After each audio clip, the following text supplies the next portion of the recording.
19th, and welcome to an all new episode of Style by Stevie. We are here with the beautiful, the multi talented, the multi hyphenate, Patricia Soledad. Welcome to the Dollhouse, beautiful. How are you? And happy Friday. Thank you so much. I'm doing really good. I finished some Christmas shopping today, did like a little self-care, walked around New York. So I'm feeling, I have like coffee here right now. So I'm feeling good. I'm feeling energized. Yes, and that is the best. Make sure you guys, we'll get into Christmas holiday plans in a bit. But before we get into Christmas, how did you spend your Thanksgiving? How did you celebrate with family and everything? Oh yeah, so I spent Thanksgiving here in New York. Although I spent it with my boyfriend and his family in New Jersey.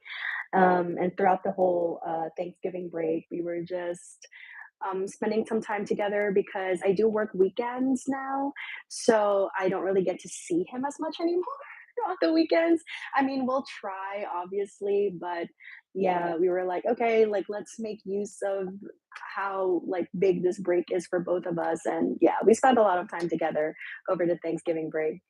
And then I also had Friendsgiving with my friends in my apartment. We had like a whole feast, like portion control. Ah, Apparently, we do not know how to do.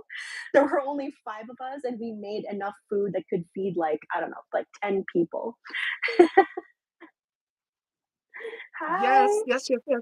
Hi, Alvin. Shout outs to my colleague Alvin Tit for Tat, this and that in the Dallas, Texas area. And you guys can check me out on his panel as well, too.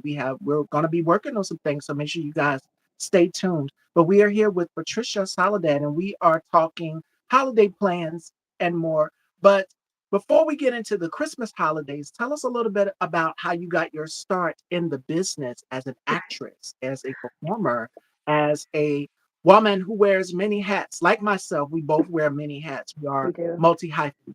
But for you, tell us, who were the women that inspired you growing up to get into the business? Oh, yeah. So I I this is technically a restart for me actually because I'm from Davao City, Philippines. So I actually had, I guess, what you would call a quote unquote normal life in the sense that, I had a 9 to 5 job and,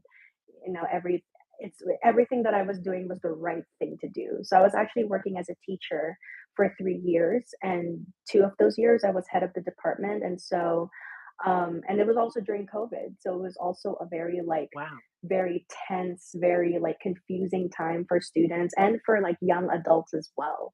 COVID hit when I was in like my early mid 20s, and that phase in life is all about exploring your options and failing and then finding out what works for you and what doesn't. And I didn't get to do that because I had to stay inside.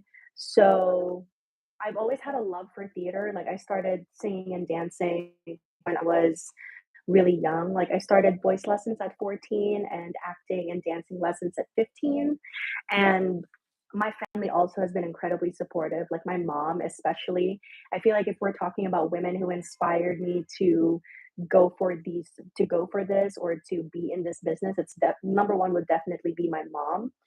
Um, Oh, she is not in the business, like she's an electrical engineer, but she is a lover of theater. She loves the arts, and she just gets so excited. She got really excited when I expressed an interest in it, and so she's always been like gung-ho supportive ever since. She noticed that, oh, she's interested in performing. And so when COVID hit, I genuinely thought that I couldn't do theater anymore because I really wanted to do theater. But because English is my first language, Filipino isn't, it was kind of hard for me to go for local productions because it was hard for me to speak the language. And also, it was, my family was all about, hi, my family was all about, well, theater is good. We love that you love theater. We love that you know what to do, but you might want to have a fallback first, like have a, have like a, why don't you do backup your plan. plan B, That's like a what they backup always plan? say, like a Exactly. backup plan. Yeah, like a backup plan, which I totally agreed with. I felt like, yeah, because theater is hard and theater is a huge investment that you have to make, and sometimes you don't get that return right away. And so thank you. And so I did 4 years, 5 years really. I did a Bachelor of Arts program in psychology with a minor in sociology, so that's what my undergraduate degree is in. And then I taught for 3 years as a social studies and English teacher, mostly with students who had special needs. And then for 2 of those years, I did it during COVID, and I became department head during COVID. So a huge part of my so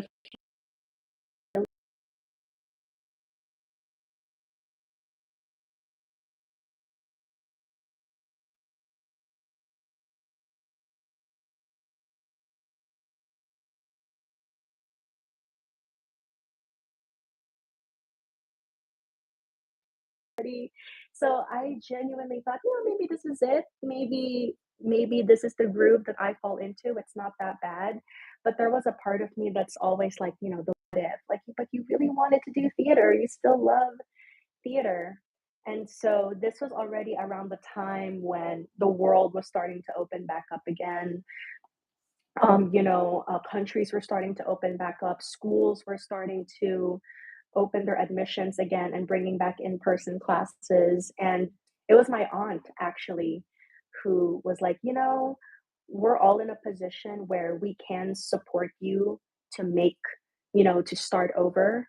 Like, I know that that's what your early to mid 20s are for, it's to explore, but that was taken Yes. away from you against your will. Like, you didn't choose to not explore, you had no other choice but to stay put. And I think right now you are in this position to go for it. And I talked about it with my mom, and my mom was like, go for it. And every single person in my family was like, yeah, go for it. So I just went for it. I auditioned for 3 schools. I got into 2, and ultimately I decided to go to the American Musical and Dramatic Academy. I just graduated in February 2025.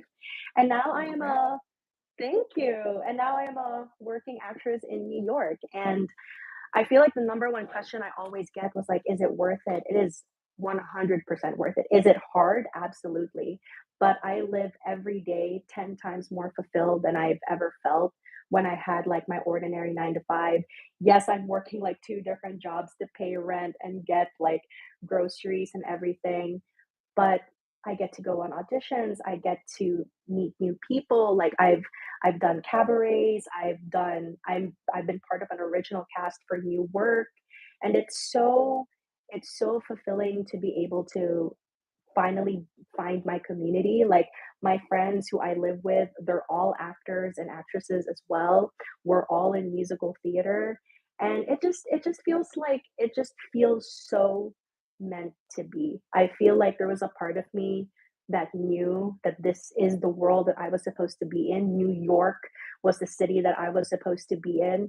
Like, people ask me, was there like a huge culture shock, culture change for you? And I'm like, no, the only thing that was difficult really was figuring out the trains, and I managed to figure that out within like 2, 3 weeks of moving here. And now it just everything around me feels second nature. Like New York just feels like home to me. So yeah, And it's beautiful and it's so much more opportunity. But I'm going to piggyback for a minute.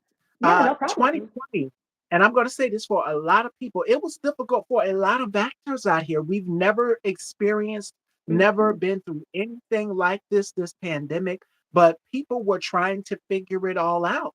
So, how did you manage to get through? And at the time, you were teaching as well, too. Yeah, I'm just very grateful that there were theater companies in the Philippines. There, because um, So let me just like explain a little bit. Like, the way theater is in the Philippines, we don't have like a huge community theater, thing going on here. Like, here in the States, community theater is a thing. Even if you're not in community and regional theater is a thing. Even if you don't live in New York, you can still get professional theater credits, and you still can get paid theater jobs if you were doing a show in Chicago or Washington, D.C. or Pennsylvania, but that's not a thing in the Philippines. Most of our theater is situated in Manila, which is the nation's capital. And so I was just very grateful that there were the Manila theater companies decided to bring their workshops online. And so that was how I was able to sort of keep the fire alive because at the time also I was doing my master's of science in educational psychology. So I was working, I was studying, and then like these things were they were really starting to burn me out. I'm not gonna lie, because like it was just the same thing over and over again, and I was like, I need something to disrupt it. Like I don't feel stimulated. I don't feel like challenged. So I need something to disrupt it. And they made the announcement that the Philippine Educational Theater Association and Repertory Philippines, we are bringing our in-person workshops online. And so I was like, you know what? Why not? I'm already making money. Might as well like put it into these workshops. I think I did an acting for camera workshop. I did two musical theater workshops. And it was a very interesting experience because like we also had shows at the end of the workshops, but our show was, we had to perform with the camera, and then after we were done performing, we had to send the clip to the editor, and he would like put it all together to make like a virtual show. And so just finding those online workshops really helped keep the fire and the passion for it alive. Like there were also I started taking voice lessons again online, and my teacher, his name is Devin Ilau. He's based in New York. Like he's done Miss Saigon and Les Miserables, and he's an educator right now too for the arts. I took voice classes with him at like 1 a.m., 2 a.m. Filipino time, and it was like 1 p.m., 2 p.m. in New York. So I made it work because I'm familiar with his work. I'm familiar with what he has done, and I'm like I want to learn from him. I want to train with him, and it was just fortunate enough that he started um giving these lessons online. So I'm very grateful that there were a lot of artists, actors, teacher artists who were like, let's make art accessible. Let's make art accessible. Like it was hard for people to get to like an in-person workshop, but now like they made it accessible for people to do it from the comfort of their own homes, to keep themselves busy, to keep themselves passionate, to keep themselves like educated about like choices and everything. And so, that's what really helped is the fact that so many artists understood what all of us were going through and said, let's come together and figure it out. So let's offer everything online. And that's how I was able to learn from a lot of amazing people. And it's about having a village in this business of acting and producing and directing and Yeah. writing. It's important and key that you have a village. And I want to give a shout outs to one of my colleagues, Bubs the God. He just did a live just recently, and he was talking about how we all have to have a village of people Hmm. supporting and the likes of Alvin, Tit for Tat, this and that, Kimani, Mick's original magazine UK. I call her Boss Lady. I told Mick when I sat down with her, and I'll send you that conversation once we're done with our chat. I Absolutely. said, Boss Lady, what you did was you created a gumbo and a diverse gumbo with everybody from different walks of life, different parts of the entertainment business. I Hmm. mean, you've got directors, filmmakers, you've got actors, you've got people who work in the health and beauty field, you've got myself, which would be the fashion department. So, I Hmm. mean, everybody has their own niche. What she Yeah. did was so unique by putting us all together. And that's how we got connected as well, too. She told me so much about you. And I said, I have to meet her. And I went back and I watched some of your work, listened to some of your work, and I'm like, wow, she has a star and it is shining so Thank bright. you so And much. you can tell she's grounded by a lot of people who care, who genuinely are there. And that Yeah. is what we need in these times is that village and in the entertainment business because it's very few and in between where people are still finding their niche, where they fit in, where they belong. Like you said in the Yeah. beginning, coming from the Philippines here to the United States, you're having to get that grounding and finding out a sense of who you are, as a woman and as an actress. And then Mhm. what is so beautiful, Patricia, is that you said the key thing that I've always been saying as well too, and that is that family support. My mother has always been my rock. So when you said that, I could relate to that personally because I talk a lot about my mom. She's the Yeah. reason why I started Style by Stevie daytime Mhm. talk show. She's the reason and the catalyst for why I do. A lot of women in my family, my mom's sisters, I'm surrounded by powerful women, Yes. and they each have something to say, a perspective. And so, but it's mainly my mom that's been the driving force because she's not one to back down from a fight. She's a Mm-mm. Libra and she's always been outspoken as well for your mom too. Our moms are very protective over them, Yeah. very My mom protective over us.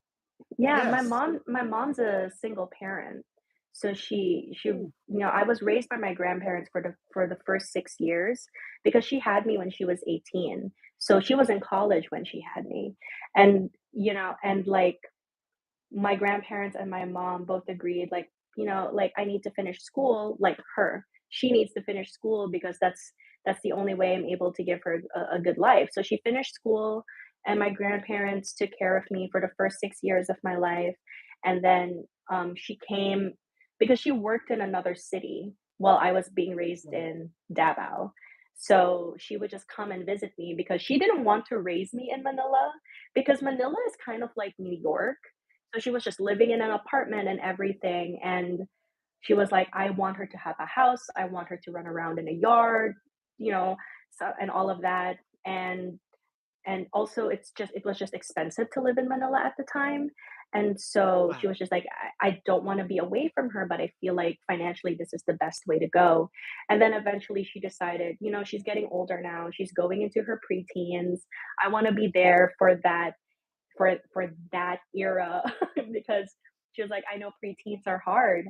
And then she came back, and I was with my mom until now. Like I'm I'm 29, and she's still like 100% supportive. Like my first cabaret after I graduated from AMDA, I think like a week later, I had my New York City performance debut at Green Room 42. I was performing in a cabaret. And my mom and my stepfather came to New York on the day of my cabaret. And then, she watched my performance and everything. And the very next day at 5 a.m., they were on the train back to Washington, D.C. And they were back in D.C. in time for work. So it's literally that kind of support. Like she moves mountains to make it happen, to see and watch me not a perform. When person. she can't watch me perform live, it honestly it makes her feel so bad. Like she gets so mad about it. She gets really mad that she can't watch me perform live because she will always try. She's like a 4-hour train ride away, and she was like, "That's doable. It's doable." When I was in a play in August. We had 3 shows, and it was original work, and I was original cast. And she was so excited about it, but she realized that our show days didn't line up with her teaching schedule. So she was like actually tearing up, and she was like, "I'm so sad that I can't watch you perform. Like this is your original work. You're on." Like I had to like tell her like, it's okay. It's fine. Like it's okay if you have to miss a show here and there because you have your own life too. She still found a Yeah, way. She was door dashing me Gatorade and like she was door dashing me Gatorade, Ricola. She door dashed me a cake on our closing night. Whatever meal I wanted, she door dashed it to me. When my boyfriend came to watch the show, she was telling him like she wanted to make sure that he had like flowers for me and everything. And like she asked him like, "Oh, can you call me on your phone when she gets out for stage door?" So my boyfriend was there with his bouquet of flowers and like my mom on his phone so that she could watch me come out for my second show. Because on the first day of my show, she door dashed a huge bouquet as well. And so, like it really takes a parent like that for an oh actor yeah, to be very grounded in their work and it actually teaches me how to give a lot of grace for myself because I feel like there's so many actors who are very, very hard on themselves because it is a hard time to be in this industry because COVID really took a lot from the acting community. And so there are more people going for auditions, there are more shows that are opening up, which is great, but it's just it's just really hard now and everybody's just trying to make it work. And I'm just so happy that I'm surrounded by people who are willing to help me and support me through it all. And that's the power of sacrifice. That Yeah. is the power of sacrifice. And your mom sacrificed to make sure that she wouldn't miss your show. We can remember when we are younger, when we're in school, we're playing sports or the talent show competition, and we're telling our parents about it. We write little reminders and put them on the refrigerator and everything. And the parents would be out, make it out of their way to sacrifice to be there. If not mom, then dad. If not Yeah. dad, then grandma. And I mean, Yeah. that's the sacrifices that our parents and our family would make for us to be there because they see our Absolutely. passion and they see our drive, and Yeah. that's beautiful. And as you're saying with those challenges, we had the writer's strike, we had all of these things, but we came back resilient. We didn't Mhm. give up. And there's so many actors wanting to go to these auditions that are wanting to nail these roles in theater and so much more. So navigating, now you're in New York, new chapter, new beginning, you and your boyfriend. What his mom says then, and has she come down to visit you and see you in the show in person? Um, I feel like the last show that she's seen me in was really my cabaret because all my first cabaret because all other shows that I've done, she's a teacher. And so she is teaching an in-person class in the university that she works in. And so it's really hard for her, as a teacher, you can't call out because, the class is very much dependent on you. And so she tries as much as she can to make it work with what I have. But really, the last show that she's seen me in person was my cabaret. And like every show after that I've done like a dance intensive where we did have a show after. I've done like a couple of more cabarets, and then I had my play. I have another cabaret in March, and I told her about it already ahead of time, and then she was like, "Oh, I can make it to that. I can make it to that. That's perfect." I told her like the tentative dates, and she was like, "Okay, okay, it's already in my calendar." Like she has it in her calendar and everything. So she does try and make it. It's like she'll always ask if she can't make it. She'll always ask, "Is there a live stream option? Like, can I watch you live to watch you perform and everything?" Unfortunately, more often than not, there is no live stream option. But um, really, she always tries when she can, and her support also extends to like my friends. Like like she when one of my roommates was in a show, she asked me like, "Oh, when's the show? Maybe I can come down and we can watch it together." And then if it just doesn't work with her schedule, like it just doesn't work. But sometimes she'll send me some money and be like, "Hey, why don't you get something for that's for Josh, that's the name of my friend. Like for Josh's opening night, like get something for him. Are you guys gonna go out and celebrate? Like take care of like the first round of drinks. It's on me." That sort of thing. So she tries. So even when she's far away, she tries to really show like, "Hey, I'm supportive. I am here for you." And it's also not just her. It's like my aunt also. Like Oh, yeah. when um on like my aunt likes to send me like Starbucks gift cards like happy first day of work or happy first day of school, like happy opening night, I'm so proud of you, that sort of thing. And so yeah. And there you are now on your own. A sense, it's amazing to have your mom's support, to Yeah. have family supporting you and backing you. And I know with me doing this platform, my mom is always loving force. If not me, then my grandmother. My grandmother would always, she's 81 and she tells me how proud Mm. she is of me. And just being able to make your parents proud and put a smile on their face, like, I Number believe in you, one. is always something to make you smile. It makes your heart smile. Now, we are in the Christmas holiday spirit. And Mhm. in the beginning, when we greeted, you were saying you were doing some Christmas shopping. So, Yeah, Christmas 2025, and this is the last month in this year of it is. 2025. Before you know it, 2026 will be here. Patricia, for you, because you've had such a successful year in this year, how would you sum up 2025 in one word? Oh, I would in one word, I would say it's confidence. I feel like it Mm, takes a lot of confidence to be able to do what we do because yes. there is a lot of fear in the se like, there is, like, a lot of fear, like, "What if I don't get this job?" Then, so on.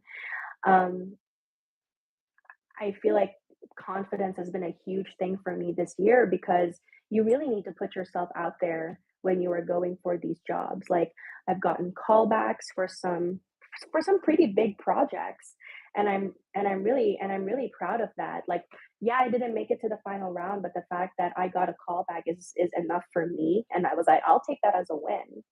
And so um the fact that I have enough confidence to do that is just something that I am so proud of, like, doing everything that I've done. Yes, and it's a quote from Paris Hilton that I absolutely love, and she said, "The most sexiest thing a woman can have is confidence." And that's something that I live off of. I create Mhm. vision boards, so I'm always putting my life into perspective of what I wanna do, manifestation, and every morning when I get up, I took my Patricia girl, when I tell you this is how serious it is, the power of manifestation. I took Yeah. my lipstick and on my vanity mirror, I've written the word believe because in Mm. order to have confidence, you have to believe in yourself. And that's for Yeah. anybody out here who's saying, I might not get this position. As Patricia said, I might not get this position. I might not get this job. And especially for a lot of actors. I remember I sat down with casting director Sandy Elise, Mhm. and the number one question that she got asked was, how can I stand out for a role? That is the Mhm. main key question that a lot of actors ask her. How can I stand out at an audition? Be yourself. And she said simply, be yourself, bring your personality, and make sure that you are bringing the character to life because you are a breathing, walking vessel. And I'm pretty sure you know who I'm going to reference right now, Patricia. Wicked is the thing. Ariana Mhm. Grande and Cynthia Erivo, Ugh, love outstanding them. job. Both women. Love them. Michelle Yeoh, outstanding job. All three. They are a force to be reckoned with. Mhm. And seeing Wicked on Broadway, seeing Michelle Williams, the Destiny's Child, in Death Becomes Her, it shows you that women are dominating in Broadway and theater. It also is a clear indication that there is something more coming in the horizon. So when you Yeah. go out with confidence, because I know as an actress doing theater, Patricia, it can be nerve wracking. Your heart is pounding, your hands are sweaty and clammy before you go out on the stage, and you're just like, okay, deep breaths. I know Yeah. I can do this. So that's the type of confidence you have to have when you're going out on stage. And even with me Mhm. hosting this platform, I pick on my colleague Bubs to God all the time because he gets tongue tied and he will mix up words and he will say the first thing that comes, because you're nervous. It's a Yeah. reflex. I've done it sometimes in interviews. So you got to have confidence going out. I know it can be nerve wracking going to an audition because you want to nail that audition. You want it to be Mhm. perfect. You want it to run smoothly.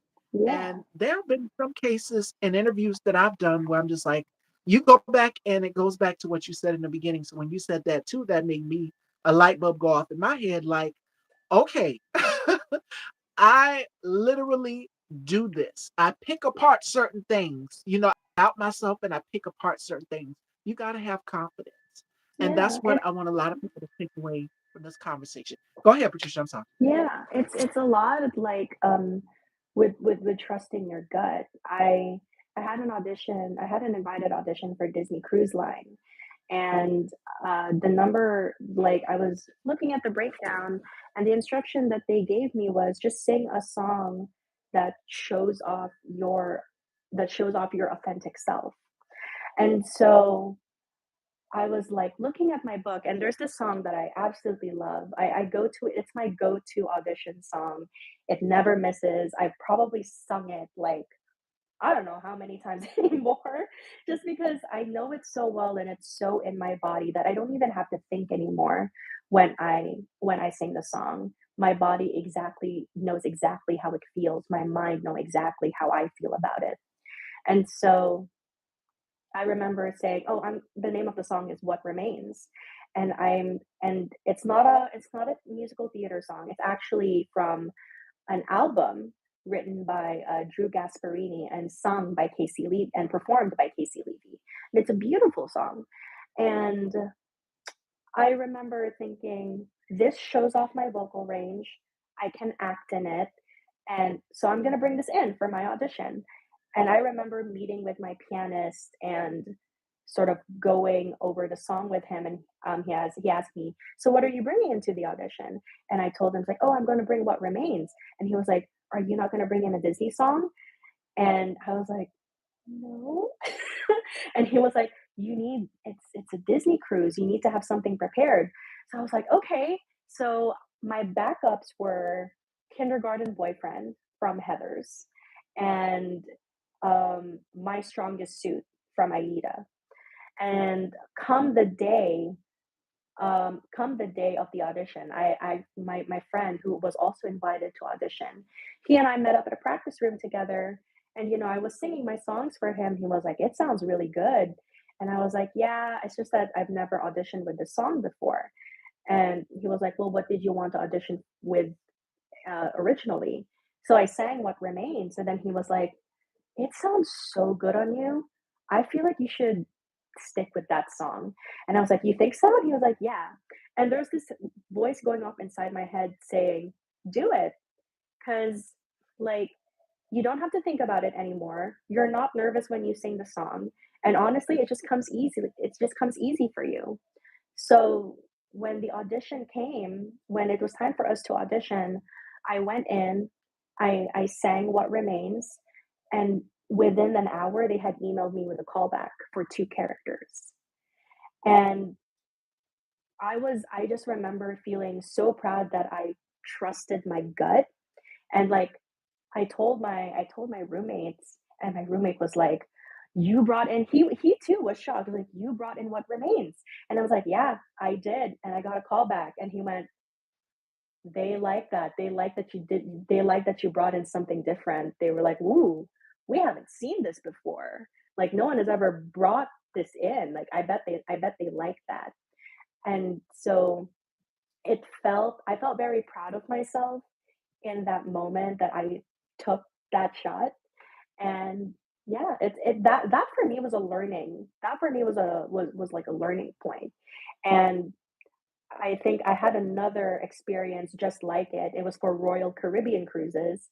I was originally in I think I was in Pearl Studios. I was originally in Pearl Studios for the Wicked auditions for the Wicked tour, for the North American tour. And they had just cut the non-union list. They said, "Okay, please come back at 2:30." There was no way I could come back at 2:30 because I had work at 3. So I was like, "All right, well, we weren't able to make it in the room today. That's fine. Nothing out of the ordinary." And I saw, like, at the end of the hall, Royal Caribbean Cruise Line auditions for Willy Wonka. And I was like, those are probably invited calls, but I'm just gonna walk in and see. Maybe it's an open call. I walked, and I feel like this is also a really good example of how to hold yourself professionally in that space Oh, yeah. because, I walked in and the monitor was there. He was like, "Hi, how can I help you?" Sweetest monitor ever. He was like, "Hi, how can I help you?" It's like, "Hi, my name is Patricia Soledad. I'm a musical theater actress.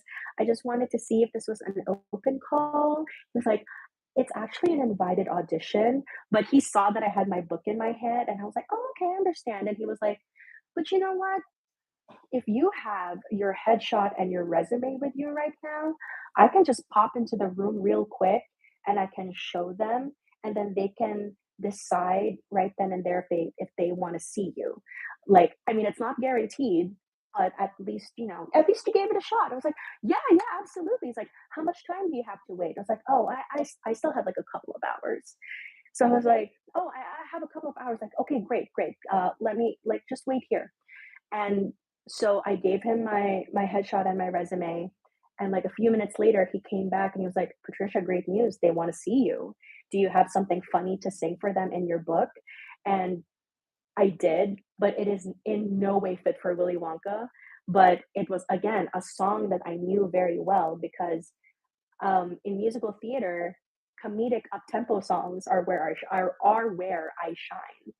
And so I had this song all the time with me, and it's like, yeah, yeah, yeah, I have a song. And it was a Jason Robert Brown song from Songs for a New World. And I walk into the audition room, and then I said, "Hi, hello," I'm like, "Hello, my name is Patricia." I did my whole slate, and then I performed just one step for them. And then it was like, "Thank you so much." And it's like, so the protocol was that after the audition, I had to just wait outside the door, regardless of whether they gave me a call back or not. I just had to wait outside the door. And so I waited, and then the second monitor, who was, facilitating the going in and going out, she came out and said, "Hey, Patricia, so they want to see you again next week for, I got a call back for it." And it was so funny because it was an invited call. And I was just like, you know what, let me just put myself out there.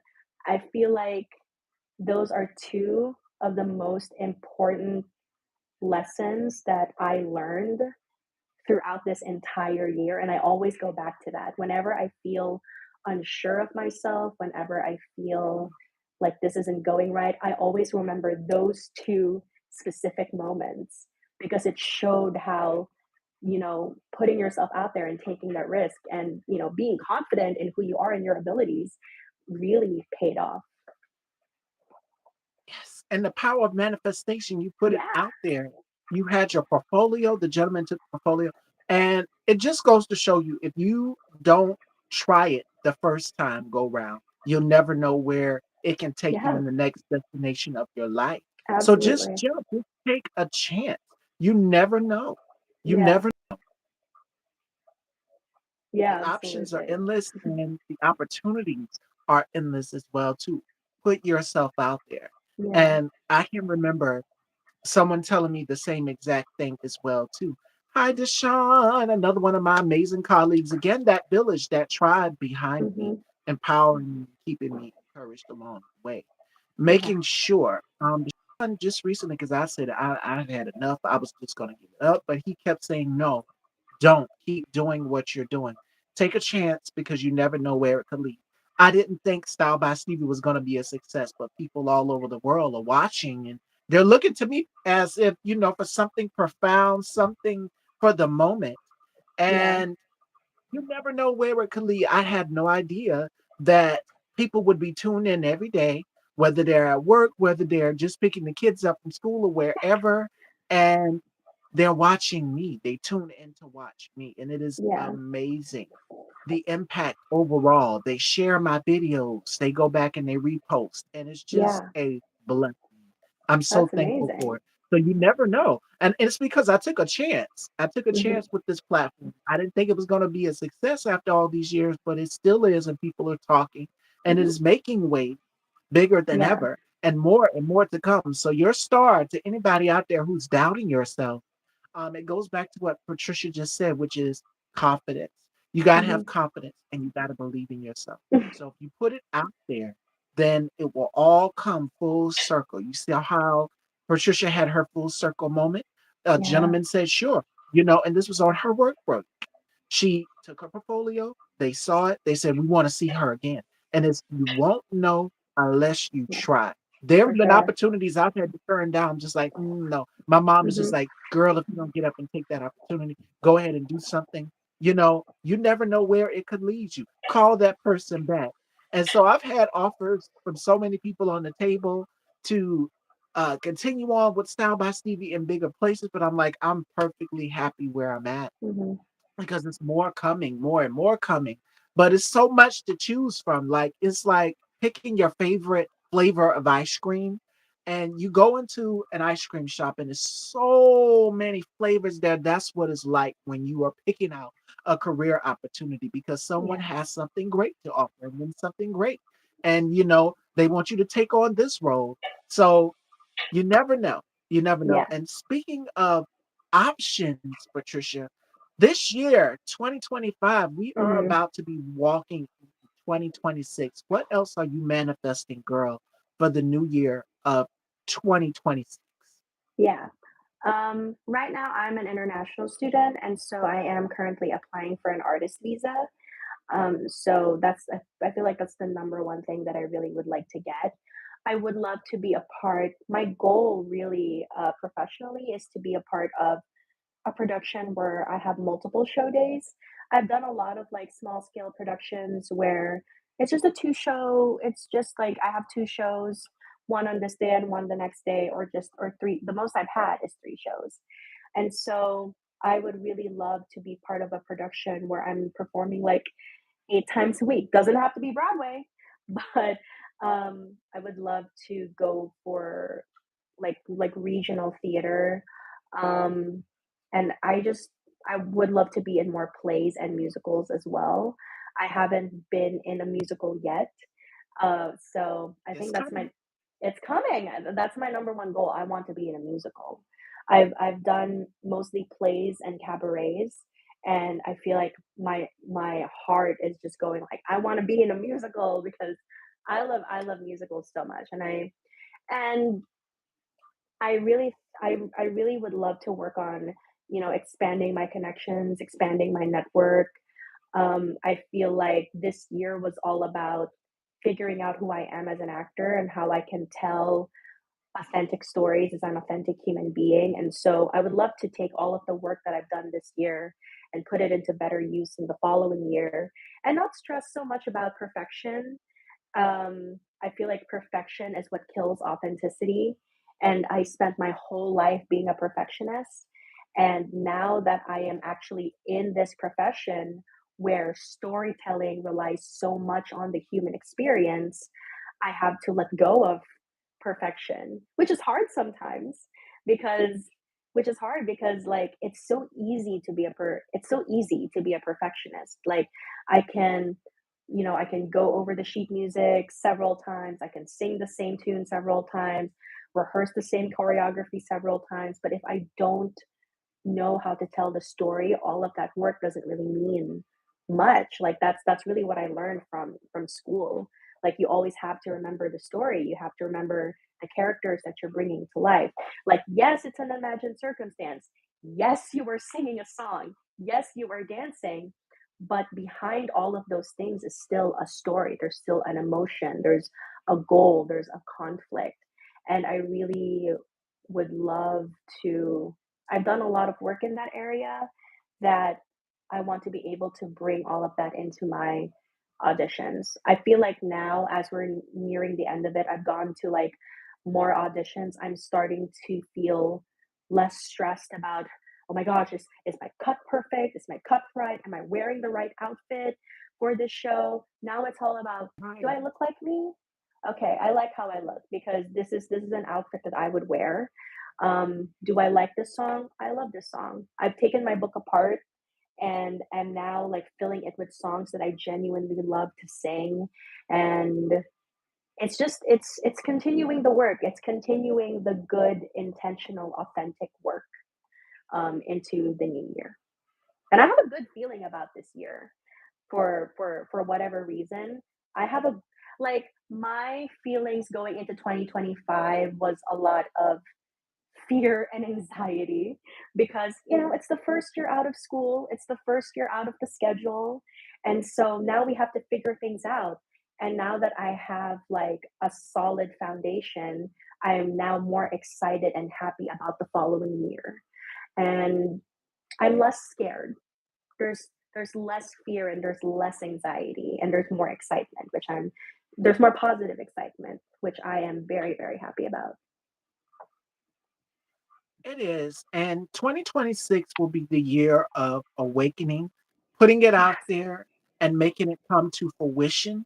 To Hmm. anybody that has a vision, go ahead and start writing your goals down. Like Yeah. when I made my vision board, because I've made my vision board for the next year coming, I go back and I do a mental checklist of all of the things that I created when Mhm. I started in this year, Mhm. 2025. I did one last year, 2024, for this year, 2025. And then for 2025, I made one for 2026 and so forth and beyond. But the power of manifestation, if you write down your goals and place it someplace sacred, keep it in a notebook, keep it on your shout outs to actor Rico King. He has a whole board of mantras and Yeah. affirmations, Yeah. colorful sticky notes by color, charted, and everything. So line out and align what you want to work on going into the year of 2026. 2026 is the Absolutely. year of vision and dreaming big and becoming. So all of the things that you're wishing for, it is out there already. You said, okay, I want a musical. You're going to get that musical. Yeah. Let me show you how powerful the power of manifestation is. I was sitting with an actor and I did an interview with him years ago, Mhm. and he's already worked on a project. I had no Oh. idea what the project was. And he said, you know what? I won't, you won't know the details. I won't know fully yet. Next few days after that interview, I seen him in a commercial on Netflix in that particular Oh. project. So it came to fruition right there of him speaking it on the platform, and it happened. So that's how powerful manifestation is. If you put it out there, it will come to fruition. And there are so many people who dream big, think big, manifest big, and want more for themselves and their purpose. So it's coming. Yeah. It is coming. Absolutely. Thank you so much. You are so welcome. All right, fashion dolls, we're now in the Christmas holiday spirit. We are going to get into some Christmas holiday games here with our beautiful guest, Patricia. Oh. And it is Christmas holiday this or that. I've been doing this all week long with my guests, playing Christmas holiday games with them Okay. because, as you all know, Christmas is among us. We have next week and Christmas Eve, and then Christmas will be here. So we're Yeah. going to get into find out what she likes, either this or that. So I'm going to give Patricia two choices, and you guys in the Okay. audience who catch the replay, you let me know what your choice is as well too. All right? Okay. Would you rather decorate 50 gingerbread houses or 50 Christmas trees if you had the choice? Gingerbread houses. And they're so Because it fun. means because it also means I could, like, take a little sample every now and then. I love food. And people become so competitive. They literally become competitive with these things, the I gingerbread houses. And know. I've seen so many videos of family doing it with each other. And they're just like, oh no, your house is better than mine. And then the house Yeah, just comes no. tumbling down. Mhm. You didn't put enough icing in it. So that's the key thing. And then you have to put the little gumdrops on it. So I No, for mean, sure. it's I just love serious. putting I mean, I love decorating a good Christmas tree, but because I'm short, I get tired decorating a tree. Like, I genuinely do. Like, we when back in my grandparents' house, we have, like, this insanely tall tree that's almost up to Mm, the ceiling, and, you know, my family was like, "Okay, it's time to decorate the tree," meaning I get to call the shots on how to decorate the tree. And like I'm climbing up and down a ladder, I'm putting the garlands, the ornaments, the star on top and everything. And I'm just like, I'm tired. I'm gonna sit down. At least I can sit down with a gingerbread house. So yes, and we had a 7-foot tree, so oh my goodness. My art teacher gave it to me. I had no idea how big this tree was until yeah. she went in her attic in her house and she Hmm. pulled it out. And we literally had to get a truck to bring it back home because my mom's car wasn't big enough. So we're just like, oh my God, how are we going to fit What this are we thing gonna in the do? house? It wouldn't fit in the house. So thank God we had a porch and we would go out Yeah. there and the And pieces are color coded. So you have to put the I pieces love that are it. color coded together and then put the decorations on. And of course, I had to climb up there and put the star on top. So I know exactly what you mean. And Alvin says gingerbread. It's Gingerbread. a lot of Yeah. work. They're It's beautiful, but it's a lot of it's a work lot of work. having to decorate the Christmas tree and Yeah. then take it down. So, Yeah. okay. Would you rather have a cookie for each day of the 12 days of Christmas or have all 12 cookies in one day? Ooh, I would have one cookie each day for the 12 days of Christmas because at least it's like Oh, a surprise. Like I have something to look forward to every day. Like, I would be like, "Oh, I have to wait this amount of days," and then, yeah, I get all of the cookies, but at least, like, if I have 1 cookie per day, I'm like, "Ooh, I can't wait what's gonna happen the next day." At least it gets me excited for the following day, and it already puts me in a good mood for the following day. yes. And you guys have seen the advent calendars and how they Mhm. count down the Yeah. days. You open a box and something is special. With the cookie, you can do something special with it. Just Mhm. one each day before Christmas, 12 days of Yeah. Christmas. So that's Yeah. fun.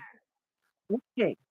Since we talked about theater and Broadway, we're not going to go to Christmas movies. This is the category Okay. Christmas movies, all right? Would you rather experience a scene from Home Alone or Frozen if you had the choice? Home Alone. I love Home Oh, Alone. it's so much It's fun. The I McAllisters.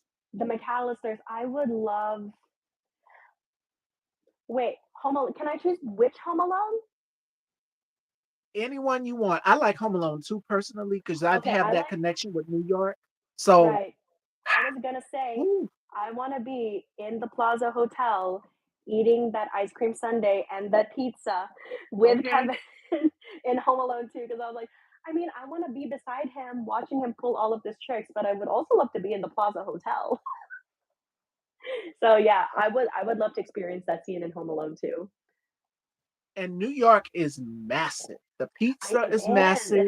is. When he had pizza, he ordered pizza in the limousine and everything. Yeah, I'm like, oh, I yeah, would love I to would just love get that. lost.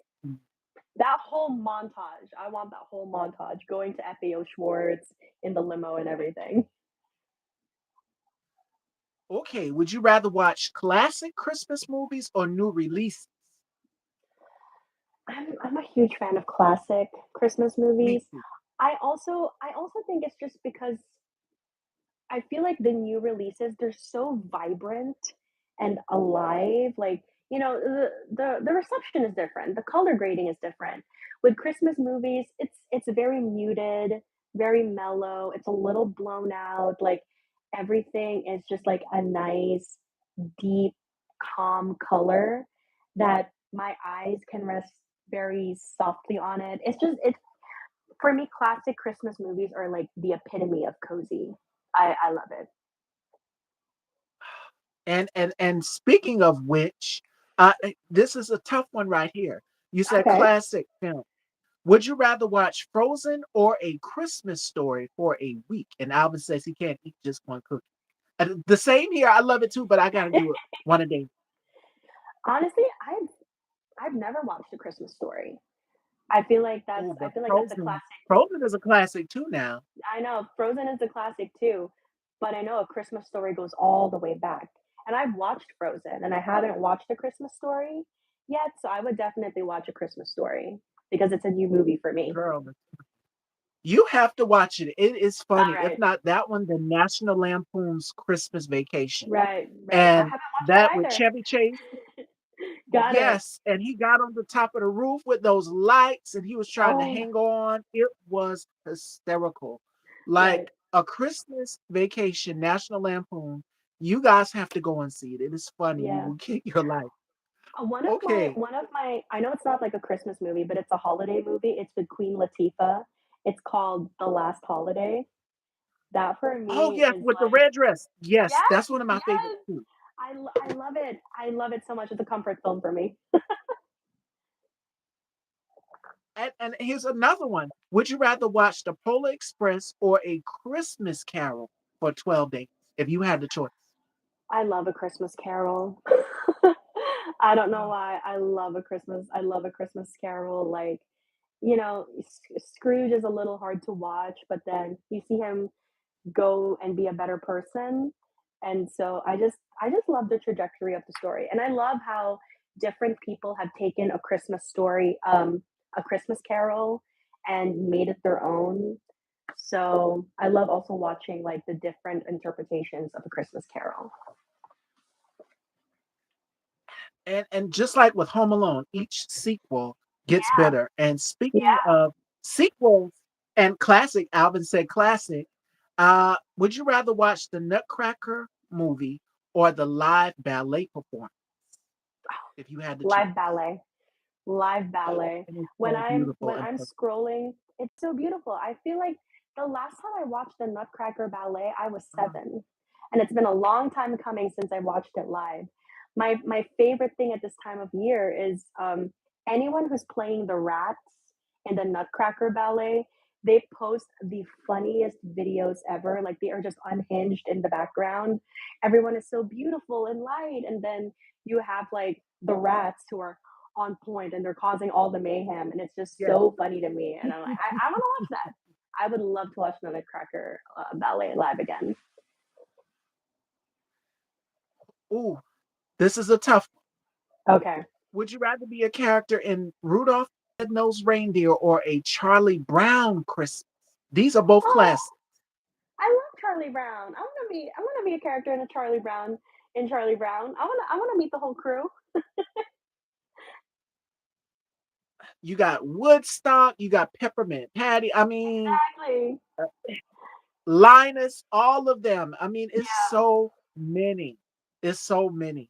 But I would go with Charlie Brown as well too. And I Yeah. seen this cute Charlie Brown throw with Snoopy and Woodstock on it, and it was baby blue. I wish I would have got it. It was beautiful. Oh, And then they I had the saw. mug to go with it. I Oh, love it. I was in TJ Maxx today and I saw this beautiful Charlie Brown uh, hoodie, but Uh, it was like it had like it had like Snoopy on the sleeve and everything, and then like it had like this print on the chest. I was like, oh, it was so cute. I love it. and the Polar Express, that's a good one too. Tom Yeah, Hanks. Tom yeah. Hanks, that's a Tom Hanks is in classic. it. Okay. Oh man. Would you rather have three Christmas ghosts that visited Scrooge visit you or shovel snow all day long if you had the choice? Okay, I know a lot of people are gonna find this a little bit weird, but I genuinely enjoy shoveling snow. I Because in the Philippines we don't have snow. It is summer all year round back home. It's like 90 degrees. So when my aunt was living in Michigan at the time, while she was at work, like I was shoveling snow and I just get a lot of satisfaction of like scraping the snow out of the driveway and then making like the little wall. I took a photo of it and sent it to her. And it was like, "Oh, you didn't need to do that." I was like, "I had a lot of fun. I don't know what you're talking about." I genuinely love shoveling snow. I would shovel snow. I don't like ghosts, so I would shovel snow. And I would too. It's so much Yeah, fun. it's Alvin says the Nutcracker, yes, the Nutcracker Live is mhm, beautiful. And I've exactly. seen it in vision on television, of course, but I would like to see it in person. Yeah. And you said Rudolph. And speaking of which, speaking of Rudolph, would you rather spend time with the abominable snowman in Rudolph the Red-Nosed Reindeer or Jack Frost in The Rise of the Guardians if you had the choice? Ooh, I would say Jack Frost. That would be fun. I would say And Jack see, Frost. Rudolph, they got to travel with Santa, they got They to do. deliver the gifts. So, I They have a mean, schedule that they they're need to both follow. classics. It's a tough one. Yeah. It's a tough one. Oh, my goodness. Okay. Would you rather watch Christmas movies at home or in a cinema? Ooh, that's interesting. I would like to watch a Christmas movie in the cinema because that's something I've never done before. I would love to watch The Grinch in the cinema because I feel like I've always watched it at home.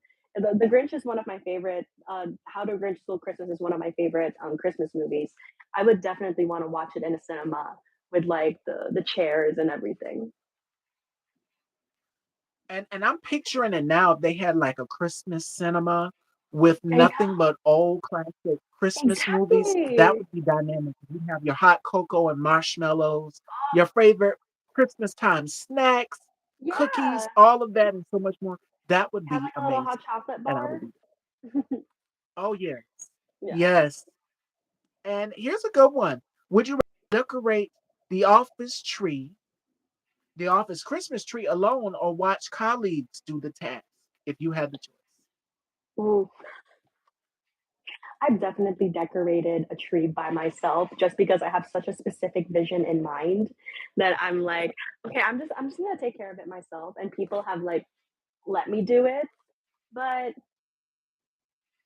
I would love to watch my colleagues decorate the tree and I just help out in the background because I feel like tree decorating is such a fun experience for everybody and everyone just wants to like collaborate. So absolutely, let the colleagues do it. And speaking of snow, Alvin says he doesn't want to shovel snow. And it's a lot of work, but it's so It much is. fun though, being able to I love experience it. it. I'm in South Carolina and I posted the picture when we had our snow day last year. It's on Mhm. Instagram. So make sure you guys go and check that out. But here's a good one. Would you rather work in Santa's workshop or build a snowman as your dream job? Santa's workshop. I love giving gifts. I love Oh, giving gifts so much. I would do Santa's workshop. if you've seen the classic Santa Claus with Tim Allen, the Oh the yeah. Santa's workshop where they got on the sleigh and he pressed the Mhm. button and the elf ushered him in and he came down from the ceiling and it was all of these toys. It was Mhm. beautiful. It was gold and red. Yeah, So for sure. that's another movie I have to check out. Oh, here's a good one. Okay, last one. Would you rather bake cookies with coworkers or go caroling? Caroling. I love to sing. I would 100% go caroling. Oh my goodness. And another one. Would you rather have a white Christmas or a tropical Christmas? Because remember in Home Alone, if you guys know, Kelvin, the McAllisters were going to France in the first one. So Yeah. it's a little bit different over there in France versus, you're in New York Yeah. and it's freezing cold in the brisk of winter. So if you had the choice, white Christmas or a tropical Christmas, White Christmas. I love the look of a white Christmas. It's so beautiful. it is. And the snow outside just falling. I remember we had snowfall down Yeah, here in South Carolina. The ground was covered and it was so beautiful because for we sure. typically near the waterfront. And when you're near the waterfront, it's already cold. So it makes that shift the atmosphere a little bit different than Mhm. the summertime. Mhm. So Alvin says, watch colleagues. I, Yeah. I would want to participate in decorating the tree because everybody likes to have their input, their own ornaments as well too for Yeah. decorating. It's so much fun. Oh my goodness. Well, fashion dolls, that is our Christmas holiday, this or Mm, that. And Patricia, what do you have planned for the Christmas holidays coming? Because it's next week, you guys, yeah. Christmas Eve and then Christmas Day. Yeah, I will actually be working. I work as an usher at a Broadway theater right now, and so the holidays are typically our busiest days. I love working in the theater. I love being an usher. So, yeah, that's what I'm gonna do. I'm gonna have my New York Christmas, and we're yeah, I'm just gonna be working, but it's going to be I think I'll have a lot of fun with it because a couple of my friends are just staying in the city as well, and we're gonna get together and have like a little Christmas dinner, and it's gonna be fun. It is, and you never know who could be there. Because Yeah, the absolutely. opportunity aligns. Because you love Yeah, the stage, you love theater, and I for see sure. your passion and your drive. And I would love to invite you back for season 20 of my Yes, show, Style by Stevie. So I'm gonna get with Mick and get the dates. This will be for my next season next month, next year, yes. 2026, season Happy 20. holidays. And my Thank you colleague so Alvin much. says, Happy holidays. Thank you so much. Happy Look at that. holidays. So before we let you go, Patricia, what gems would you give to people as we head into the new year? Because this year flew by so fast. Yeah, I would say be yourself because I Yes, feel like that's the best thing that you could do in your lifetime. absolutely. Absolutely. And I want you all to remember that as well too. And before we let you go, where can everyone follow you and check you out, Patricia? Because you were a breath of fresh air and I had a fabulous time with you, girl. So I would Thank you love to bring you back so much. for season 20. Yeah, so right now my only social media is my Instagram, so you could follow me at at Soledad. That's PATSOLEDAD